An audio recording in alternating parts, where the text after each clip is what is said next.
Good morning, everyone. Again, welcome on 30 December Current Affairs Series, Mission 24.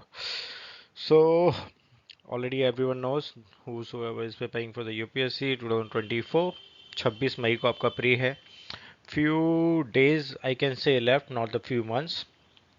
Months में count करोगे तो बहुत सारा लगता है, डेज में काउंट करो थोड़ा शॉर्ट पीरियड लगता है. And you will be like hurry and you will be eager to crack the examination. So let's start. कोई ज़्यादा बड़ी करंट अफेयर नहीं है, छोटी मोटी है. तो you will be like happy to see that. Okay. तो हुआ क्या है, कुछ नए डिज़ाइंस आए हैं फॉर द एडमायरल्स के लिए, यानी कि आपके जो कंधों पे एडमायरल्स के जो आपके स्टार्स लगते हैं उसके लिए एक नए डिज़ाइंस आए हैं. उसको अगर आप देखोगे तो एक चीज़ आपको समझ में आ जाएगी, ये वाली. The Indian Navy has unveiled new epaulets for admirals inspired by the naval ensign of and Chhatrapati शिवाजी's राजमुद्रा. छत्रपति की शिवाजी की राजमुद्रा से और जो नवल के जो इंसाइन है उससे इंस्पायर्ड होकर लेके आए हैं. As part of initiative to reflect India is a rich maritime heritage and move away from British nomenclature. तो पहले क्या होता था, अभी तक की डेट में या फिर कुछ भी है, वो हम ब्रिटिश कल्चर को फॉलो करते हुए आ रहे हैं, जिसमें हमारी सारी चीज़ें उसी के अकॉर्डिंग रहती है. हमारे स्टार्स हमारे जो भी लगे होते हैं वो उसी के अकॉर्डिंग रहते हैं. बट नाउ अभी हम नवल जो इंसान है उसको और छत्रपति शिवाजी की राजमुद्रा से थोड़ा सा इंस्पायर हुए और हमने उसे चेंज कर दिया. The design feature and octagon and golden navy button tap and Indian sword. इस तरीके से आप देख सकते हो. ये है, ये है, ये है. This is kind of okay. एक cross telescope and star denoting ranks. ये स्टार्स है जो आपकी रैंक को डिनोट कर रहे हैं. एक ऑक्टागन आपको बना के दे रखा है, ठीक है, इस तरीके से ऐसे. ये आपके इंडियन सॉर्ट्स दे रखी हैं, गोल्डन नेवी बटन्स दे रखे हैं. This is golden navy button, Shivaji seal है ये वाली. ओके. एंड इंडियन सॉर्ट्स आपको पता ही है, टेलीस्कोप आपका ये रहा. ओके. ये वाला, ये सॉर्ट के ऊपर, ठीक है. और ये आपके स्टार्स हैं जो कि आपके रैंक बताते हैं. This is all. ओके. ना छत्रपति शिवाजी महाराज का जो राजमुद्रा है वो एक रॉयल सील होती थी, ठीक है, जो कि बेसिकली मराठा स्वराज को बताती थी कि यहाँ तक ये मराठा स्वराज आपका है. So this is basically this kind of होती थी. ये है द सील. जो सील थी वो बेसिकली संस्कृत इंस्क्रिप्शन होता था, जो कि बताती थी शिवाजी महाराज का ग्रेटिट्यूड ऑफ हिज फादर जो भी था, and his commitment to the ruling of land independently. जो कि उनका रूल्स को एक बार उनके रूल्स को बताती थी कि मराठा के ऊपर हमारा रूल है, और इंडिपेंडेंटली जिस तरीके से उस सारी चीज़ों को टेक केयर करते थे, वेलफेयर वेलफेयर दिखते थे. This is all. वहीं अगर आप देखोगे तो जो राजमुद्रा का जो टेक्स्ट है वो हमने देखा वो संस्कृत में है. अनलाइक अदर रॉयल जो सील होती थी from the time which were usually carved in Persian, the Rajmudra meaning the glory of this mudra of Shahaji son Shivaji Maharaj will grow like the first day moon. It will be worshipped by world and it will shine only for well being for people. ये basically जो उस पर लिखा होता था उसका meaning होता है. सो जस्ट देखने के लिए कुछ ऐसा कुछ खास नहीं है. जस्ट ध्यान रखिएगा, राजमुद्रा जो शिवाजी महाराज की जो राजमुद्रा है, और प्लस जो नवल इंसाइंस है उसको लिया गया है चेंज करने के लिए. अर्जेंटीना ने क्या करा है, रिजेक्ट कर दिया ब्रिक की मेंबरशिप. क्या है, अभी आपको पता है ब्रिक्स के अंदर 5 मेंबर है. हुआ क्या है वो पढ़ लो. Argentina has formally rejected invitation to join BRICS. Brazil, Russia, India, China, South Africa. अभी हमारे पास 5 मेंबर्स हैं, जिसमें कौन कौन है, Brazil, Russia, India, China, South Africa. Group of major emerging economies है. The membership of Argentina, Ethiopia, Iran, Saudi Arabia, Egypt and UAE, इन सबको स्पेशली बुलाया गया था कि 1 जनवरी 2024 से ब्रिक्स को स्वीकार कर ले. But Ethiopia, Iran, Saudi Arabia, Egypt and UAE, इन सब ने तो एक्सेप्ट किया, बट हमारे अर्जेंटीना ने मना कर दिया है. ओके. अब अर्जेंटीना के जो प्रेसिडेंट हैं मिलेई, उन्होंने क्या करा है, जो इलेक्शन कैंपेन के दौरान, तो उन्होंने एक्सप्रेस किया जियोपॉलिटिकल जो alignment with the United states and Israel emphasizes a reluctance to ally communists. The decision aligned to this campaign promises reflect shift in foreign policy from the previous administration. ये उनका मानना है, वो सोचते हैं कि ऐसा कुछ नहीं होना चाहिए जो अलग पार्टीज के थ्रू ज्वाइन किया जाए, या फिर जो यूएई और इसराइल के साथ में उनके अगेंस्ट में ना जाना चाहिए उनकी सारी चीज़ें. तो उनकी अलग चीज़ें हैं, इसको हमें इससे कोई लेना देना नहीं है. हम ये देखते हैं कि उन्होंने सिर्फ मना कर दिया, उनको बुलाया गया था, दैट्स इट. क्यों किया जा रहा था, तो जो बेसिकली अभी आप देखते हो कि हमारे पास 5 मेंबर्स है, जो मैंने आपको बता चुका हूँ। Brazil, Russia, India, China, South Africa, इनको इन्होंने 6 मेंबर्स को इनवाइट किया था, जिसमें अर्जेंटीना भी था। 5 मेंबर कौन कौन से जिन्होंने कर लिया ये याद रखना जरूरी है। Iran, UAE, Saudi Arabia, Egypt and Ethiopia. Iran, UAE, Saudi Arabia, Egypt and Ethiopia. Argentina को ही बुलाया गया था, उसने मना कर दिया है। कारण क्या था? सबसे पहले कि जो बूश को इन्फ्लुएंस करना, ठीक है, ताकि वो ग्लोबल साउथ की बेसिकली वॉइस बन सके। जो 40 BRICS already represent 40% of the world's population, तो ये थोड़ा सा जीडीपी में और थोड़ा कंट्रीब्यूशन करता, और ज़्यादा बढ़िया बनता, डाइवर्स बनता, तो ये अच्छा था। एंटी यूएस सेटलमेंट होता, यानी कि अभी की डेट में क्या होता है कि यूएस का बेसिकली दबदबा रहता है, तो उसके अगेंस्ट में थोड़ा सा और उसके पावर में थोड़ा खड़े रहने को मिलता। अब मल्टीपोलैरिटी वर्ल्ड बनता है सारी चीज़ों में, इकोनॉमिकली बढ़ता है, ये सारी चीज़ें होता, और बाकी सारी चीज़ों में भी, बिजनेस में, सारी चीज़ों में आगे बढ़ने का मौका मिलता। बट ठीक है, अर्जेंटीना को नहीं आना था। Argentina basically thinks differently, so this is all okay. Qatar commutes death sentence for Indian navy officers. अब हुआ क्या है, भी आपको पता होगा कि जो हमारे जयशंकर जी हैं, उन्होंने अभी बेसिकली रिसेंटली कतर में विजिट किया, और विजिट करने के बाद जो 6 नवल ऑफिसर्स थे, जो नेवी ऑफिसर्स थे, उनको जो फांसी की सजा दी गई थी, डेथ सेंटेंस दिया गया था, उसको वापस ले लिया है। An appellate court in Qatar has commuted the death sentence of 8 former Indian Navy officer accused for espionage. Basically उनको इस तरीके के वो जासूसी करने के लिए आए थे, समथिंग काइंड ऑफ, तो उसकी वजह से उनको दिया गया था। But now this is all okay. The individuals worked at Dhara global technologies and consultancy services in Qatar. Charge included spying for Israel, Israel के लिए वो जासूसी कर रहे थे। And the death sentence was handed in October. Court's decision reduced the sentence and seen as significant development for India. The man had been working on overseeing induction Italian small steel submarine U2 IT I2 sorry. तो ठीक है, ये उनको अक्टूबर में दिया गया था, लेकिन अभी उसको रिड्यूस कर दिया गया है, फांसी की सजा से हटा दिया गया। What is the commutation of death sentence? होता क्या है?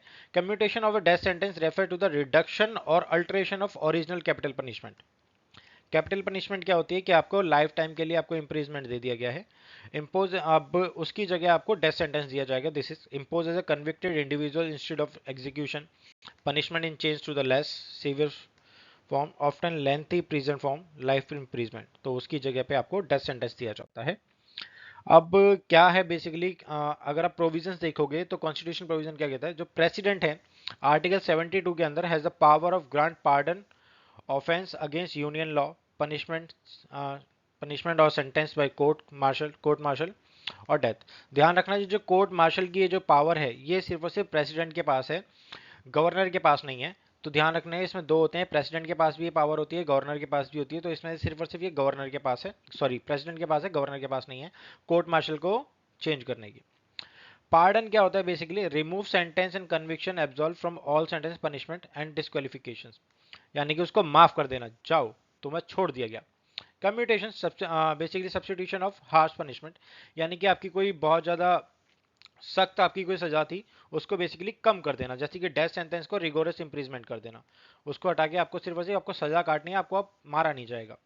रिमिशन का मतलब क्या होता है? Reducing the sentence period without changing the it's character, यानी कि आपको लाइफ इंप्रिजमेंट दिया गया था, बट आपको लाइफ की जगह आपको 15 साल की सजा दे दी गई। This is respite. क्या होता है?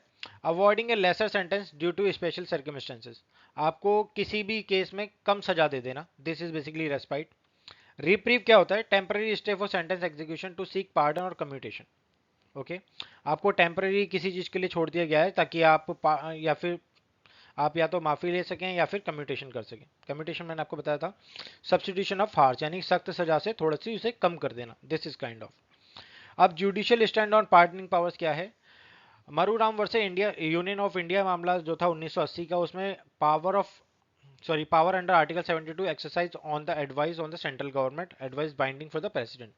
ये ध्यान रखिएगा, जो प्रेसिडेंट है जो भी डिस्कशन लेगा, ये मंत्रियों की सलाह के बाद ही लेगा, अपने आप कोई भी सलाह नहीं ले सकता। ये क्वेश्चन ऑलरेडी यूपीएससी के प्री के अंदर पूछा जा चुका है, तो ध्यान रखिएगा।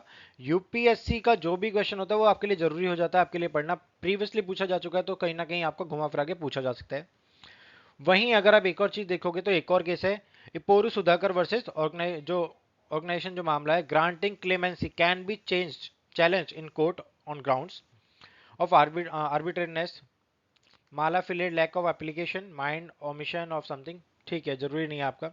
Difference with the governor power and the president power, तो मैंने आपको बताया था president's power action to the case of punishment sentence by court, governor lack such as power है आर्टिकल 161, जिसमें मैंने आपको बताया था कि कोर्ट मार्शल और ये डेथ सेंटेंस है, इसके लिए उनके पास पावर नहीं है, जो मैं आपको ऊपर बता रहा था। Okay, at the time of जब हम कॉन्स्टिट्यूशन पढ़ेंगे तो पूरा का पूरा, तो उसमें आपको ज्यादा अच्छे से समझ में आ जाएगा। डोमेस्टिक सिस्टमेटिकली इंपॉर्टेंट क्या है बैंक्स के लिए, हुआ क्या है, the RBI has reach its list domestic systematically important bank, यानी कि जो ऐसी जो डोमेस्टिक बैंक हैं जो कि जरूरी हैं फॉर 2023, इंक्लूडिंग उसमें एसबीआई आ चुका है, आपके पास एचडीएफसी आ चुका है, आईसीआईसी आ चुका है। While ICICI Bank maintain its previous categorization, SBI and HDFC Bank have moved in higher bucket.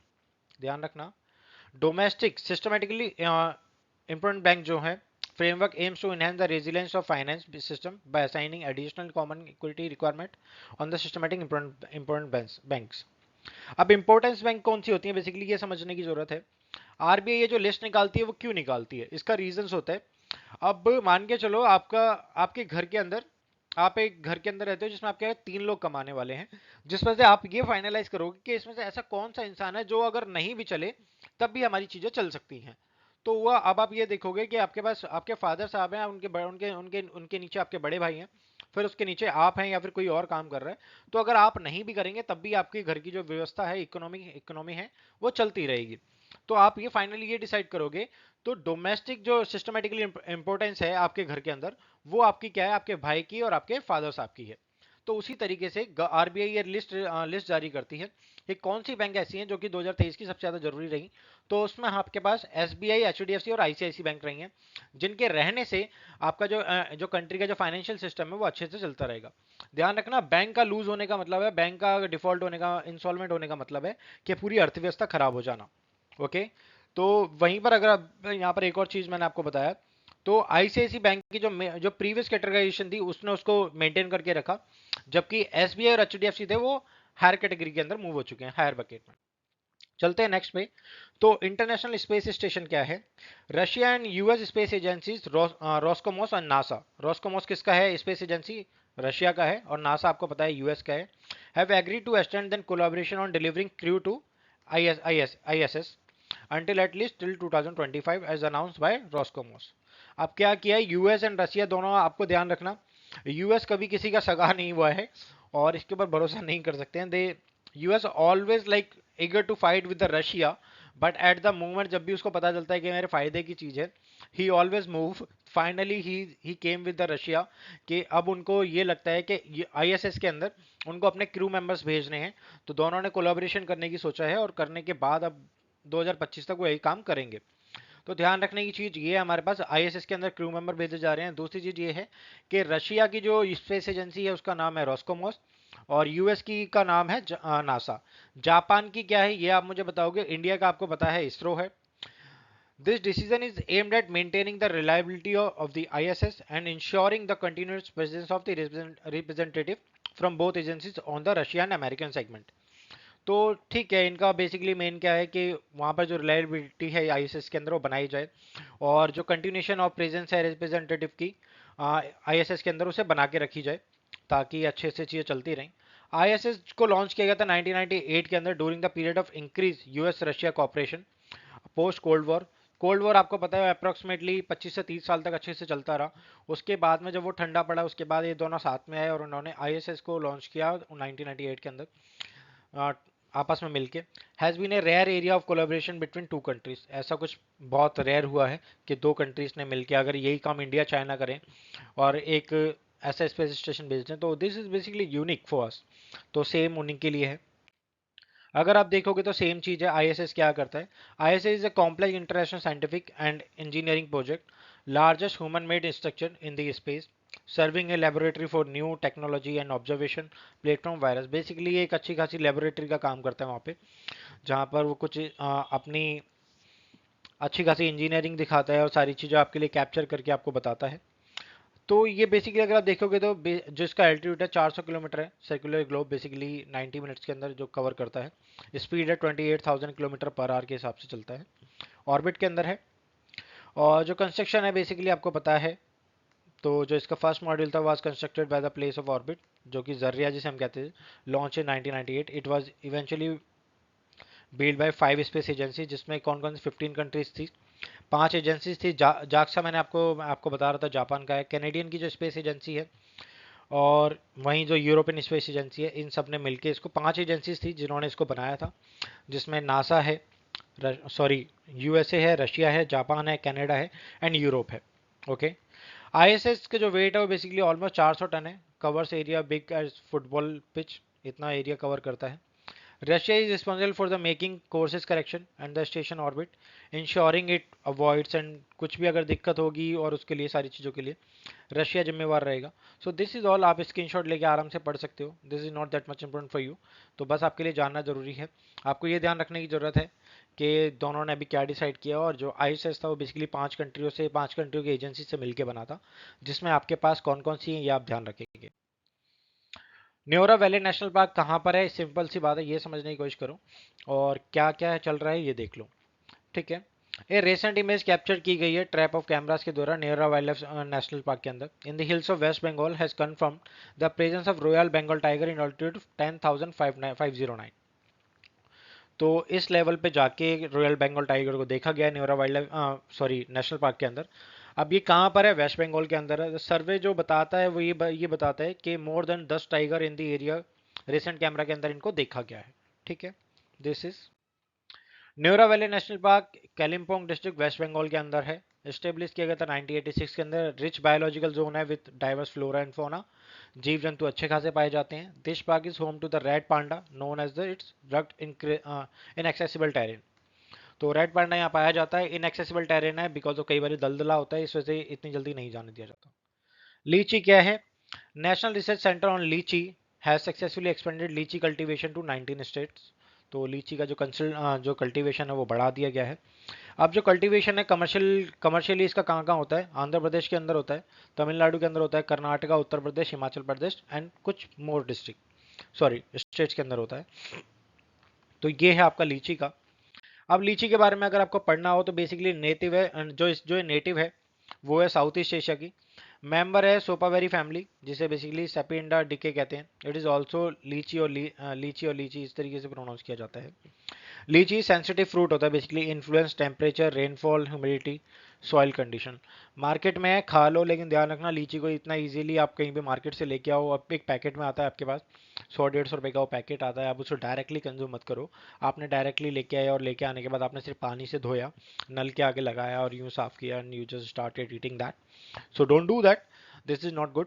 आपको करना क्या है, बिफोर हैविंग द लीची, तो आप गर्म पानी करिए, गर्म पानी में पहले लीची को डालिए, अच्छे से पहले उसे साफ कीजिए। तो गर्म पानी की वजह से उसके अंदर कई बार छोटे छोटे कीड़े होते हैं, वो ऑटोमेटिकली बाहर आ जाते हैं, जो कि ठंडे पानी से नहीं आ पाते हैं, क्योंकि उसको अच्छा खासा ठंडक तो चाहिए होती है, तो कीड़े वैसे ही बाहर नहीं आते हैं।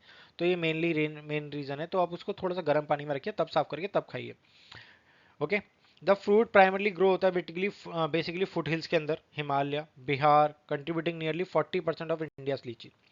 ध्यान रखना, हिमालय एंड बिहार जो है बेसिकली 40% कंट्रीब्यूशन होता है इनके अंदर। So this is for the लीची। अगर आप यहाँ से देखोगे तो कंटेन्स टॉक्सिन, मिथाइलाइन, सॉरी क्लोरोफिल ग्लेसिन इसके अंदर कंटेन्स होता है। वहीं अगर आप देखोगे तो एक और चीज also known as fatal work causing encephalitis related deaths. तो इसको बेसिकली इसी के कारण होता है, specially harmful when consume by malnourished children, यानी कि जो बेसिकली ऑलरेडी मालनरिश्ड है। मालनरिश्ड का बेसिकली मतलब क्या होता है, जो कमजोर हैं। ठीक है। उस तरीके से अगर वो खाते हैं और कमजोर या एक तरीके से ये कहो एक कुपोषण जिसे हम कहते हैं, काइंड ऑफ सेम थिंग। तो अगर वो इसके खाते हैं तो बेसिकली उनके लिए हार्मफुल रहता है, तो उनको नहीं देना चाहिए। और यहाँ पर एक और चीज़ आपको ये लाइन आपको देखनी है, which is known to be fatal by causing encephalitis related. तो कई बार आपको अवॉइड करनी चाहिए कुछ चीज़ें जो आप नहीं खा सकते हो, हर किसी के लिए नहीं होती। जापान का जो कुरिल आइलैंड है ये आपको देखना है, जो कि न्यूज़ में रहा है। क्यों न्यूज़ में रहा है, बिकॉज ऑफ अच्छा खासा अभी अर्थक्वेक आया है। तो जो मैग्नीट्यूड रहा है वो इसका 6.3 रहा है, but I have seen in the news that was actually above the 7। तो ठीक है। अब जो कुरिल आइलैंड स्ट्रेच है फ्रॉम द जापान का Hokkaido to Russia, Kamchatka peninsula है।